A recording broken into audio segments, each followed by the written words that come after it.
Good morning students. Today we are continuing with chapter 5 arithmetic progression AP. Today we have to do exercise 5.2. Before starting exercise 5.2 we need to understand something. The formula will be used in exercise 5.2 is an is equals to a plus n minus 1 d. Exercise 5.2 में जो आपको formula use होगा वो formula है a plus n minus 1 d का. ये formula आपको use होगा. अब ए एन क्या है, a क्या है, n क्या है और d क्या है. देखो जो a होता है ये हमारी फर्स्ट टर्म है. a is equals to first term, n is equals to number of terms, d is equals to common difference.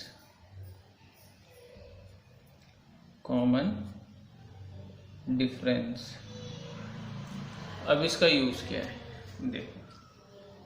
अब सपोज करो हमें AP दिया हुआ है. AP है हमारा 5, 7, 9, 11, 13, 15, 17 एज वन. ये हमें AP दिया हुआ है.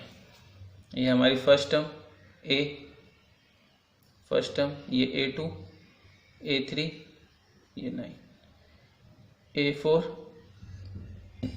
A5, A6, A7 ये हमारी टर्म हो गई. ये first term, second term, third term, fourth term, fifth term, sixth term और सेवेंथ टर्म. अब ऐसे ही अगर हमें इतनी टर्म्स दी हुई है और हमें बोल दिया है कि आपको 27th टर्म फाइंड करना है. कौन सी टर्म फाइंड करना है? 27th term. तो जब 27th टर्म फाइंड करना है तो नंबर ऑफ टर्म्स कितनी हो जाएगी? नंबर ऑफ, चलो यहाँ लिख दिया फाइंड 27th टर्म. तो नंबर ऑफ टर्म कितनी होगी? Number of term is equals to 27. मतलब यहाँ n की जो वैल्यू है वो 27 हो जाएगी. a की वैल्यू गिवन है हमें 5 और जो d की वैल्यू है हम फाइंड कर लेंगे. d is equals to A2 minus A1. ये हमने पहले पढ़ा हुआ है. तो d की वैल्यू हो जाएगी 7 माइनस 5 इज इक्वल्स टू 2. अब हमें 27th टर्म फाइंड करना है. तो हमारा फॉर्मूला क्या है? an is equals to a plus n minus 1 d. ये हमारा फॉर्मूला है. तो an क्या है हमारा? A27 मतलब 27th टर्म फाइंड करना है. इज इक्वल्स टू a की वैल्यू 5 प्लस n की जगह हमने 27 लिखा है, n 27 है तो 27 माइनस 1 और d की वैल्यू 2. तो A27 is equals to 5 plus 26 into 2 bracket है तो मल्टीप्लाई होगा. 27 माइनस 1 इज इक्वल्स टू 26. तो A27 is equals to 5 plus 52. A27 is equals to 57. ये हो जाएगी हमारी 57th term. Sorry 27th term जो होगी वो होगी हमारी 57. मतलब अगर ऐसे ही हम 5, 7, 9, 11, 13, 15, 17 लिखते रहेंगे तो जब हम 27 वाली टर्म पर आएंगे तो वहाँ हम लिखेंगे 57. तो जो 27th टर्म है वो होगी हमारी 57. इस तरह से आपको करना है और समझना है. अभी हम 2-3 सम करेंगे तो आपको समझ में आ जाएगा. तो अब हम एक्सरसाइज स्टार्ट करते हैं. क्वेश्चन नंबर 1,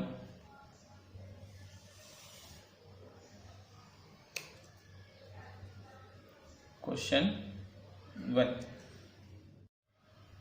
क्वेश्चन नंबर 1 में इस तरह से बॉक्स बना हुआ है, आपको फिल इन द ब्लैंक्स भरना है। मतलब फर्स्ट वाले में a की वैल्यू 7 दी हुई है, d की वैल्यू 3 है, n की वैल्यू n है, n की वैल्यू 8 है और nth टर्म हमें फाइंड करना है। मतलब फर्स्ट वाले में अगर अपन देखें फर्स्ट पार्ट में तो a गिवन है हमें, a is equals to 7, d is equals to 3 common difference, n is equals to 8, an find करना है। तो फॉर्मूला लगेगा, हमारा फॉर्मूला है an is equals to a plus n minus 1 d। अब वैल्यूज रख देंगे, a की वैल्यू 7 प्लस n की वैल्यू 8 माइनस 1 d की value 3, nth term is equals to n की वैल्यू 8 थी तो यहाँ पर भी हमें 8 लिखना पड़ेगा, मतलब 8 टर्म फाइंड करना है हमें। तो 7 plus 7 into 3, a8 is equals to 7 plus 21, 7 3 21 होता है, तो a8 इज इक्वल्स टू 28। मतलब जो 8th टर्म होगी हमारी वो होगी 28। इस तरह से हमको करना है। अब सेकंड पार्ट देख लेते हैं इसका। सेकंड की जगह हम फोर्थ और फिफ्थ देखते हैं, क्योंकि दोनों ही पॉइंट में और एक नेगेटिव है। तो फोर्थ पार्ट इज a की वैल्यू फोर्थ पार्ट में हमें दी हुई है -18.9, d is equals to 2.5, n is equals to question mark, n की वैल्यू नहीं दी हुई है, यहाँ आपको डॉट दिख रहे हैं। और nth टर्म जो है हमारी, nth term is 3.6, nth term is 3.6। अब हमें n की वैल्यू फाइंड करना है। तो देखो फॉर्मूला वही लगेगा हमारा, an is equals to a plus n minus 1 d। an की वैल्यू 3.6 प्लस a की value is equals to a की value -18.9 plus bracket n minus 1, n की कोई वैल्यू नहीं है तो n ही आएगा, और d की वैल्यू 2.5। अब देखो यहाँ पर 18.9 माइनस में है तो इधर आएगा तो प्लस हो जाएगा। तो 3.6 plus 18.9 is equals to n minus 1 into 2.5। दोनों को ऐड कर देते हैं तो ये हो जाएगा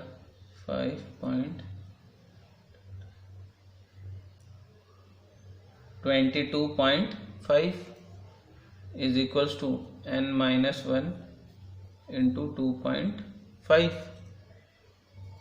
अब 2.5 मल्टीप्लाई हो रहा है तो यहाँ आएगा तो डिवाइड हो जाएगा। 22.5 upon 2.5 is equals to n minus 1। यहाँ n माइनस 1 बचा। अब पॉइंट के बाद एक डिजिट है, यहाँ भी एक डिजिट है, तो पॉइंट से पॉइंट कैंसिल। अब हमारे पास जो बच रहा है वो है 225 upon 25 is equals to n minus 1। अब दोनों 25 से कैंसिल हो सकते हैं। 25 1 ज़ा 25, 25 9 ज़ा 25 9 ज़ा 225। तो हमारे पास बचा 9 is equals to n minus 1 अब -1 यहाँ पर 1 माइनस है तो इधर आकर प्लस हो जाएगा। 9 + 1 = n, तो 10 = n, तो n की वैल्यू आ गई हमारी 10।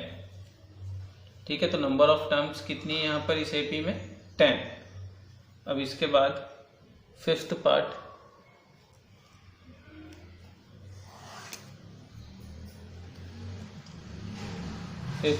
फिफ्थ पार्ट है a की वैल्यू 3.5, d जो है वो 0 है,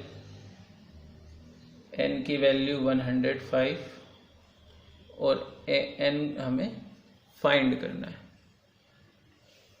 सिंपल सा formula, an = a + n - 1 d। तो an = a की वैल्यू 3.5 + 105 - 1 × 0।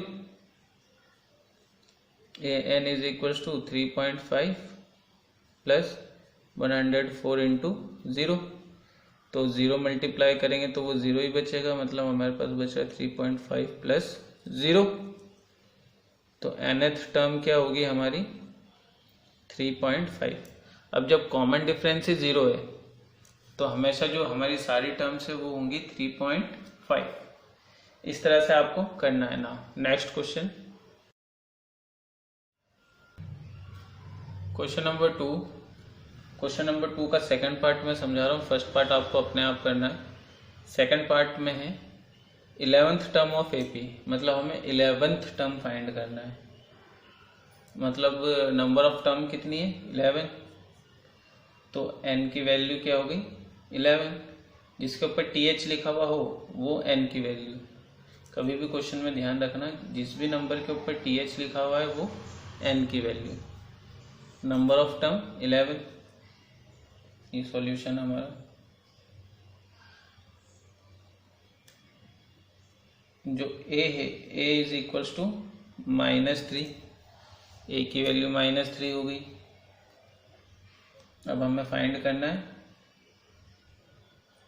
उससे पहले हम लिख लेते हैं a2 = -1/2।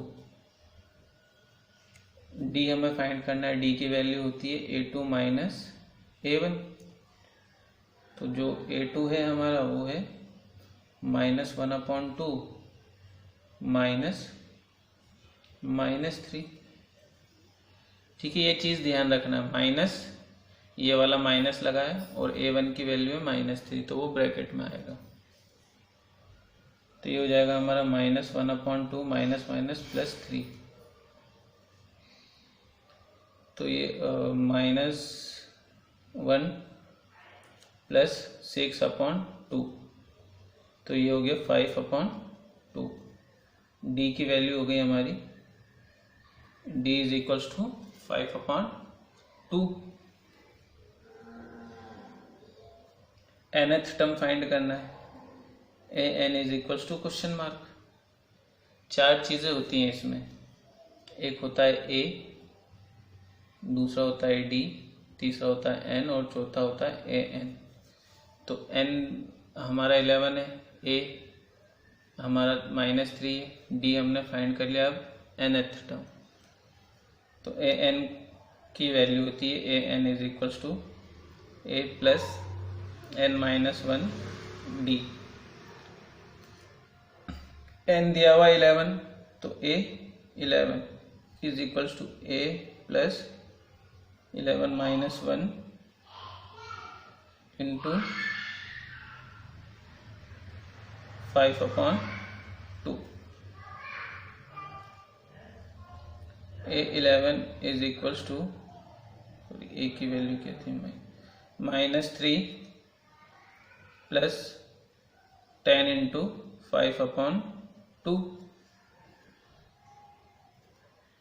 a11 = ये कैंसिल हो जाएगा, 2 1 2, 2 5 10, तो -3 + 5 × 5। a11 = -3 + 25। बाकी पार्ट इधर कर देते हैं अपन। तो A11 is equals to 22। 11th term हो जाएगी हमारी 22। तो आंसर में लिखोगे answer therefore 11th term is 22। इस तरह से आपको सॉल्व करना है। Now next question, question number 3 is in the following APs find the missing terms in the boxes. मतलब बॉक्स में यहाँ पर देखो 5 दिया हुआ है, फिर बॉक्स है, फिर बॉक्स है, फिर 9 1/2 दिया हुआ। मतलब फर्स्ट टर्म गिवन है A is equals to 5, fourth term given है, फोर्थ टर्म मतलब A4 इज इक्वल्स टू 9 1/2। मतलब फर्स्ट टर्म और फोर्थ टर्म गिवन है। अब हमें A2 फाइंड करना है और A3 फाइंड करना है। ठीक है, तो सबसे पहले AN is equals to A plus n-1 D, ये हमारा फॉर्मूला है। हमें गिवन है A4, तो A4 is equals to A plus 3D, A plus 3D हो जाएगा, n-1 हो जाएगा, 4 में से 1 माइनस करेंगे मतलब 3D। तो A4 की वैल्यू हमें दी हुई है 9 1/2 is equals to 9 1/2 is equals to A is 5 plus 3D, तो हो जाएगा 9 2 ज़ा 18 plus 1 19/2 is equals to 5 plus 3D। अब 5 इधर ऐड हो रहा है, इधर आकर माइनस हो जाएगा। 19/2 minus 5 is equals to 3D। 19 minus 10/2 is equals to 3D। 9/2 is equals to 3D। 9/2 into 1/3 is equals to D। 3 यहाँ पर मल्टीप्लाई हो रहा है तो इधर आकर डिवाइड हो जाएगा। 3 1 ज़ा 3, 3 3 ज़ा 9।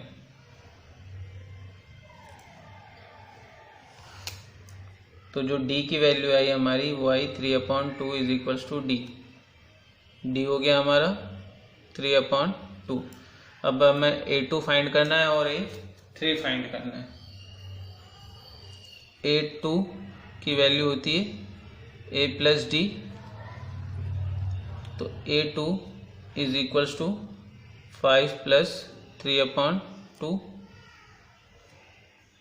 A2 is equals to 10 plus 3/2 after taking LCM। A2 is equals to 13/2। A2 is equals to 6 1/2। Simple fraction को मिक्स फ्रैक्शन में कन्वर्ट कर दिया हमने।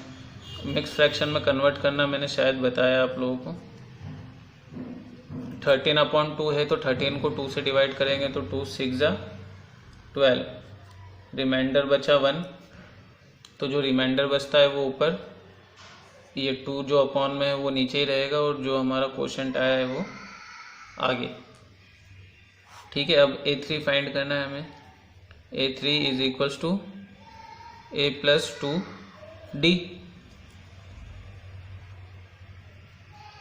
A3 is equals to A की वैल्यू 5 प्लस 2 इंटू 3/2, तो 2 से 2 cancel. A3 is equals to 5 plus 3। A3 is equals to 8। Second term भी आ गई और थर्ड टर्म भी फाइंड हो गई। एक चीज़ और समझ लो आप लोग, जैसे अगर आपको दिया हुआ है कि A, सपोज करो आपको 10th टर्म फाइंड करना है, तो n की वैल्यू 10 होगी, मतलब an हमें फाइंड करना है। इसका फॉर्मूला होता है a plus n minus 1 d। तो यहाँ पर आपको n की जगह अगर आपने 10 लिखा है तो यहाँ पर आप डायरेक्ट 9d लिख सकते हो, मतलब एक कम करना है और डायरेक्ट d। अगर यहाँ पर a 15 है तो यहाँ पर a प्लस 14d आप लिख सकते हो डायरेक्ट, कोई दिक्कत नहीं है। अगर आपको दिया हुआ है कि a 50 फाइंड करो तो आप यहाँ लिख सकते हो a प्लस 49d, इस तरह लिख सकते हो। इसलिए मैंने यहाँ पर डायरेक्ट a प्लस 2d, और 2 फाइंड करना था तो a प्लस 1d, 1 लिखते नहीं तो इसलिए a प्लस d। इस तरह से आप कर सकते हो। आपको अभी इतना ही करना है, बाकी हम नेक्स्ट क्लास में समझते हैं।